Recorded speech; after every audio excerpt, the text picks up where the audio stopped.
लोकसभा के चुनाव में जयराम बाबू को समर्थन किए थे, अलग बातें थी, उस वक्त की परिस्थितियां अलग थी। वर्तमान समय में उनकी जो छवि है, उनकी जो कार्यशैली है, उनकी जो गतिविधि है, उनके जो क्रियाकलाप हैं, कहीं ना कहीं पूरी तरीके से वो चेंज हो चुके हैं। क्या सिल्ली में इस बार सुदेश की गिल्ली उड़ जाएगी? भारतीय जनता पार्टी में कोई ऐसा नेता है जो अमित महतो को बहुत अच्छा लगता हो? झारखंड में विधानसभा चुनाव के तारीख का ऐलान होते ही राजनीतिक गलियारों में जोर शोर से चर्चा हो रही है कि इस बार सत्ता की चाबी किसके हाथ में जाएगी, और हो भी क्यों ना, क्योंकि इस बार झारखंड में विधानसभा का जो चुनाव हो रहा है कई मायनों से अहम है। इस वक्त तस्वीरों के माध्यम से जिस व्यक्ति को आप देख रहे हैं, इनका नाम अमित महतो है। ये किसी पहचान के मोहताज नहीं है। 2014 का वह समय था जब इन्होंने सिल्ली का जो गढ़ है सुदेश महतो का, उस किले में सिंधमारी करने का काम किया था और उस समय खूब चर्चा इन्होंने बटोरने का काम किया था। इनका काम आज पूरे झारखंड के लोग बोलते हैं। इस वक्त हमारे साथ मौजूद हैं। इन्होंने झारखंड मुक्ति पार्टी को छोड़ दिया था, लेकिन पुनः इस विधानसभा चुनाव में इन्होंने पार्टी का दामन थाम लिया है और जो अनुमान है कि इस बार ये सिल्ली से ताल ठोकेंगे। सर, पहले आपसे मेरा सीधा सवाल रहेगा बिल्कुल कि मुख्यमंत्री हेमंत सोरेन के साथ जैसे ही आपका जो फोटो है वायरल हुआ था, राजनीतिक गलियारों में जोर शोर से चर्चा हो रही थी कि क्या अमित महतो फिर से इतिहास दोहराएंगे? अमित महतो नहीं सर, सिल्ली की जनता इतिहास को दोहराने का काम करेगी। सिल्ली की जनता ही डिसाइड करेगी कि आखिर नेतृत्व का जिम्मा किसे देना है, किसे सदन भेजना है, किसे सड़क पर रखना है। जी। अच्छा, इस बार का आप प्रमुख मुद्दा क्या मानते हैं? क्योंकि देखिए, अगर हम सिल्ली के इतिहास को पलटते हैं, उसके पन्नों में झांकते हैं, तो मुझे केवल और केवल सुदेश महतो याद आते हैं और दिखते भी हैं जब से झारखंड अलग राज्य बना है। तो क्या प्रमुख मुद्दा है? क्योंकि आप बेहद करीब से सिल्ली को देखते हैं, जानते हैं, क्या मूल समस्या रह गई जिसे आप उठाना चाहते हैं और चाहते हैं कि नहीं, ये जो मुद्दा है इसका हल होना चाहिए, ये जो विषय है, ये जो समस्या है, इसका हल होना ही चाहिए। हर विधानसभा की अपनी अपनी समस्याएं होती है, लेकिन जो पूरे राज्य की जो समस्या है, विस्थापन का, पलायन का, बेरोजगारी का, हम चाहेंगे कि ऐसे तमाम समस्याओं पर विराम लगे, सबों का निराकरण हो। हम ये चाहते हैं और हम समझते हैं कि आने वाले दिनों में जो हमारे घोषणा पत्र होंगे, घोषणा पत्र में तमाम चीजों को शामिल किया जाएगा और उसी घोषणा पत्र के साथ झारखंड मुक्ति मोर्चा चुनाव में उतरने का काम करेगी। अमित जी, एक मेरा प्रश्न है, आप ऐसा कह सकते हैं यह मेरा प्रश्न नहीं, क्योंकि सोशल मीडिया का जमाना है और यह प्रश्न जो है वह दौड़ रहा है कि हेमंत की दाढ़ी, कल्पना की साड़ी इस बार के झारखंड के विधानसभा चुनाव में खलबली मचाएगी। यह जो प्रश्न है आम जनता का है, क्योंकि देखिए, शिबू सोरेन का जो वेश है उसमें मुख्यमंत्री हेमंत सोरेन उतर चुके हैं। कल्पना सोरेन का जो वेशभूषा है उसे लेकर भी खूब चर्चा हो रही थी, यानी कि वो सीधे तौर पर आदिवासियों से अपने आप को कनेक्ट करने का काम कर रही थी और कह रही थी कि देखिए, हम आप में से एक हैं। आप कैसे देखते हैं और क्या यह जो मुद्दा है या हम कह ले जो चर्चा है, इसका लाभ सिल्ली में मिलेगा? क्योंकि वह तो कहा जाता है कि कुर्मी बहुल इलाका है। सर, ये दाढ़ी और साड़ी की बात नहीं है, ये विचारधारा की लड़ाई है और हम तो यही कहेंगे कि आज की जरूरत है। झारखंड मुक्ति मोर्चा इस प्रदेश की जरूरत बन चुकी है और हेमंत सोरेन जी यहाँ की मुखिया बने, यहाँ के प्रदेश कमान को संभाले, ये आवश्यकता है। क्योंकि तमाम चीजें जो आज आप देख रहे हैं, बहुत सारी योजनाओं को धरातल पर उतारने का एक प्रयास हुआ है और उस प्रयास में काफी सफल हुए हैं और आने वाले दिनों में हम चाहेंगे कि इस तरीके से बहुत सारी योजनाओं का यहाँ पर उतारा जाए इस प्रदेश में। तो इसको लेकर लोग विचारों के साथ जुड़े हैं और हम समझते हैं कि आने वाले दिनों में जो इनके विचार हैं, उसके विचारों का लाभ एक एक हमारे प्रत्याशियों को मिलेगा और आने वाले दिनों में बहुमत की सरकार दिखेगी एक बार फिर से।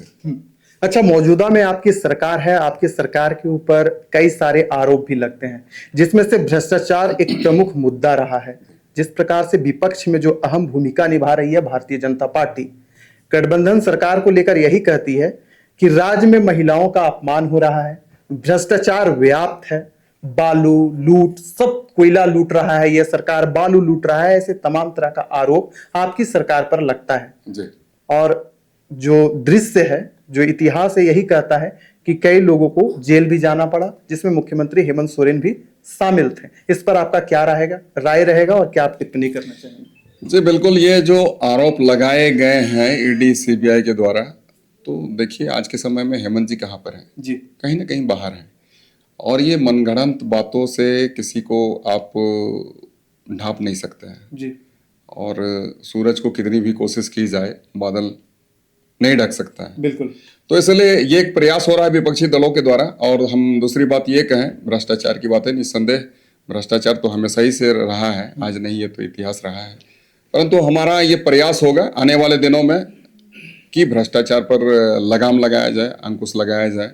ब्लॉक हो, चाहे थाना हो, अंचल हो, जिला मुख्यालय, सचिवालय, मंत्रालय, कहीं का भी हो, तो हम चाहेंगे कि ऐसे चीज़ों पर अंकुश लगाया जाए। तो निस्संदेह आने वाले दिनों में हमारी ये सरकार काम करेगी और इस मुहिम में कहीं ना कहीं मैं जुड़ा हूँ। तो हमारा भी प्रयास होगा कि आने वाले दिनों में मेरे यहाँ तो कुछ बेहतरी हो सके और झारखंड के लिए हम अपना सहभागिता निभा सकें। अच्छा, हाल ही में आपने जयराम महतो के साथ भी हाथ मिलाने का काम किया था, पूरा सनसनी फैल गई थी कि देखिए कुर्मी नेता को अगर हम देखते हैं झारखंड पे, तो जयराम महतो जो मौजूदा समय में है, सुदेश महतो और अमित महतो मुझे याद आते थे। जब आप लोग दोनों हाथ मिलाएं तो पूरे राजनीतिक गलियारों में चर्चा का विषय बना कि इस बार जेएलकेम से अमित महतो को जो टाइगर जयराम महतो हैं टिकट देंगे, उतारने का काम करेंगे। लेकिन फिर अचानक से झारखंड मुक्ति मोर्चा, क्या पुराना जो फॉर्म था, जो पुरानी यादें थे, वो जाग गया या कोई और कारण रहा था? क्या है कि कुर्मी नेता का टैग हम लगाना भी नहीं चाहते हैं जी। और सर हम तो आपको बताएं कि जितने कुर्मी हमें चाहते हैं उससे कहीं 10 गुना लोग जो दूसरे समुदाय से आते हैं, दूसरे जात मजहब से आते हैं, वो लोग का हमको प्यार सम्मान मिलता है। इसलिए हम नहीं चाहते हैं कि हम किसी जाति बंधन में टिके। और दूसरी बात है कि निस्संदेह हम लोकसभा के चुनाव में जयराम बाबू को समर्थन किए थे, अलग बातें थी, उस वक्त की परिस्थितियां अलग थी। परंतु वर्तमान समय में उनकी जो छवि है, उनकी जो कार्यशैली है, उनकी जो गतिविधि है, उनके जो क्रियाकलाप हैं, कहीं ना कहीं पूरी तरीके से वो चेंज हो चुके हैं। और यही वो वजह है कि आज हमारी उसकी दूरियां बढ़ी है।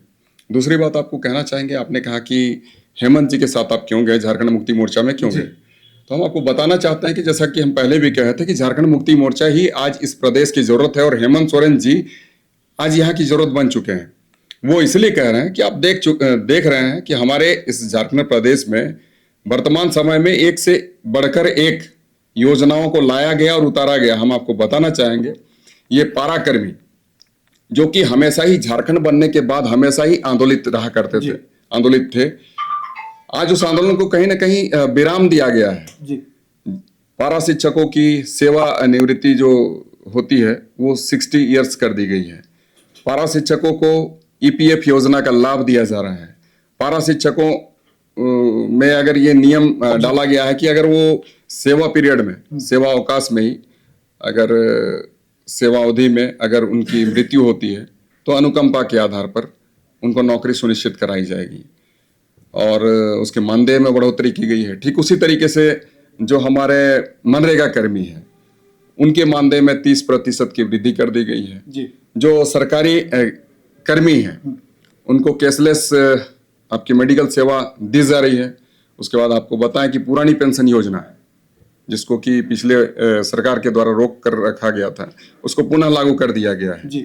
आपको ये बताएं कि हमारे जो होमगार्ड कर्मी हुआ करते थे उसके जो वेतन, हम कहें वेतन नहीं, वो उनके जो रुपये बनते थे प्रति माह लगभग 15,000 बनते थे, अब वर्तमान समय में वो 32,000 के करीब पहुंच गए हैं। आपके सहायक पुलिस कर्मियों को भी उनको भी एक्सटेंशन मिल गया है, उनके भी मानदेय में बढ़ोतरी की गई है। और आपको बताया कि हमारे जो बिजली बिल पहले 100 यूनिट था, उसको बढ़ाकर 200 यूनिट कर दिया गया है। बिजली बिल को माफ कर दिया गया जो कि 10 साल 15 साल से नहीं दे सके थे हमारे ग्रामीण, तो उसको भी माफ करने का काम किया है। और आपको बताएं कृषि ऋण को भी माफ कर दिया गया है। तो इस तरीके से बहुत सारी योजनाएं हमारे हेमंत दा के पीरियड में लाई गई है। हम सबसे बड़ी बात ये कहेंगे मैया सम्मान योजना, ये जो मैया सम्मान योजना की हम बात करें सर, तो ये कहीं ना कहीं सिर्फ और सिर्फ हमारी माँ बहनों को कैसे हम स्वावलंबन की दिशा में आगे बढ़ाएं, उसके तहत एक पहल किया गया है जो कि आज के समय में बहुत बड़ी चीज है हमारी माँ बहनों के लिए। तो इस तरीके से एक से बढ़कर एक योजनाओं को उतारा गया है जो कि सराहनीय है। इसलिए हम चाहते हैं कि आने वाले दिनों में जब विकास की बातें हो इस झारखंड की सुदृढ़ीकरण की बातें हो, तो उसमें कहीं ना कहीं एक हमारा भी नाम लिया जाए, हमारा भी एक पहल हो, सराहनीय पहल हो, हम भी कहीं ना कहीं झारखंड के लिए कुछ योगदान दे पाए, हेमंदा को मजबूत कर सकें, हेमंदा की हाथों का सहारा बन सके। तो इसको लेकर सर हमने झारखंड मुक्ति मोर्चा को ज्वाइन किया है। अच्छा, आप जो जवाब दे रहे थे मुझे उसमें एक सवाल नजर आया कि आज आप सरकार की नीति और योजनाओं का तारीफ कर रहे हैं, लेकिन यही नीति और योजना के कारण आपने पार्टी को भी छोड़ने का काम किया था, तो आज अचानक से हेमंत प्रेम कैसे जाग गया? नहीं, प्रेम जागने की बात नहीं है सर, हम तो यही कह रहे हैं, हमने जो छोड़ने का काम किया था वो सरकार के नीतिगत मामले थे। खतियान आधारित स्थान नीति, खतियान आधारित नियोजन नीति, हमने अल्टीमेटम भी दिया था कि 1 महीना में यदि आप नहीं बनाते हैं तो हम पार्टी से त्याग देंगे, इस्तीफा देंगे। हमने किया भी वही था। आपको हम बताएं सर कि जब हमारा संघर्ष जब शुरुआत हुआ चला तो कहीं ना कहीं उसके सुखद परिणाम भी आए, और हेमंदा के द्वारा पहले तो उसे कैबिनेट में लाया गया, उसके बाद फिर विधानसभा के सदन स्थल में रखकर उसे विधेयक बनाकर राजभवन तक पहुंचाया गया। तो ये एक सराहनीय प्रयास था और हम उसको अनदेखा नहीं कर सकते हैं। और सर यहाँ पर तो पहले की जो सरकारें थी, उन सरकारों को आपने देखा है किस तरीके से उन्होंने क्या काम किया है, नहीं किया है। तो कम से कम इनके द्वारा एक पहल हुई है, उनके द्वारा एक शुरुआत हुई है। तो हम चाहेंगे कि आने वाले दिनों में कम से कम झारखंड मुक्ति मोर्चा इस विषय को लेकर प्रतिबद्ध है। और जैसा कि मैं हूँ, और झारखंड मुक्ति मोर्चा के संविधान जो है, उन संविधान में भी लिखी हुई बातें यही है कि भाई सरकार जब बनेगी तो हम खतियान के आधार पर स्थान नीति, नियोजन नीति बनाने का काम करेंगे, यहाँ के लोगों को नौकरी देने का काम करेंगे। तो हमारा भी यही मनसा है कि आने वाले दिनों में बेहतर हो और झारखंड मुक्ति मोर्चा के द्वारा हो, क्योंकि हमने विपक्षी दलों को भी देखा है उनके मार्फत क्या हुए हैं, नहीं हुए हैं। इसलिए हमारी उम्मीदें पूरी तरीके से टिकी हुई है झारखंड मुक्ति मोर्चा के साथ, और हम झारखंड मुक्ति मोर्चा का एक मजबूत सिपाही, मजबूत स्तंभ बनना चाहते हैं, हेमंत जी का कांधा बनना चाहते हैं, हाथ बनना चाहते हैं। अच्छा, भारतीय जनता पार्टी में कोई ऐसा नेता है जो अमित महतो को बहुत अच्छा लगता हो, जिसकी नीति और सिद्धांत बहुत ज्यादा पसंद आता हो? ऐसा है क्या कोई, और खास कर झारखंड में, जिसे आप मानते हैं कि वाकई में नेता में दम है? सर ऐसी बातें नहीं है, हम ये कहेंगे कि सबों के विचारधाराएं अलग अलग होती है। पार्टियां जो भी है, झारखंड मुक्ति मोर्चा की बात करें, कांग्रेस की बात करें, बीजेपी की बात करें, तमाम दलों के सिद्धांत और विचार बहुत बड़ी बड़ी चीजें होती है, उसमें लिखे होते हैं, संविधान में अच्छी अच्छी बातें होती है, विचार भी अच्छे होते हैं। लेकिन कहीं ना कहीं उनके जो नेतागण होते हैं, वो लोग इनके ठीक विपरीत दिशा में घूमकर जाकर पूरे तरीके से विचारों को खत्म कर देते हैं। तो इसीलिए सर किसी की तारीफ हम क्या करें, जो बेहतर काम करता है वो तारीफ के काबिल है, जो गलत काम करता है उसे हम विरोध करते हैं। चलिए, आखिरी सवाल आपसे रहेगा कि क्या सिल्ली में इस बार सुदेश की गिल्ली उड़ जाएगी या अमित की जीत पक्की होगी? सर ये तो देखिए वहां की जनता निर्धारित करेगी, जनता अवसर देगी, और जिसे चुनेगी वो तो जनता करेगी। अब सुदेश जी को चुनते हैं या फिर हम जैसे लोगों को नेतृत्व का मौका देंगे, ये उनके हाथों है सर। चलिए, इस वक्त हमारे साथ जेएमएम के जो नेता हैं अमित महतो हमारे साथ मौजूद थे। विभिन्न विषयों पर इन्होंने अपनी बातों को रखने का काम किया। अब देखने वाली बात होगी जब 23 नवंबर को रिजल्ट आएगा, परिणाम आएगा, सब कुछ आपके सामने हो जाएगा। चर्चा को यहीं करते हैं समाप्त, दीजिए इजाजत।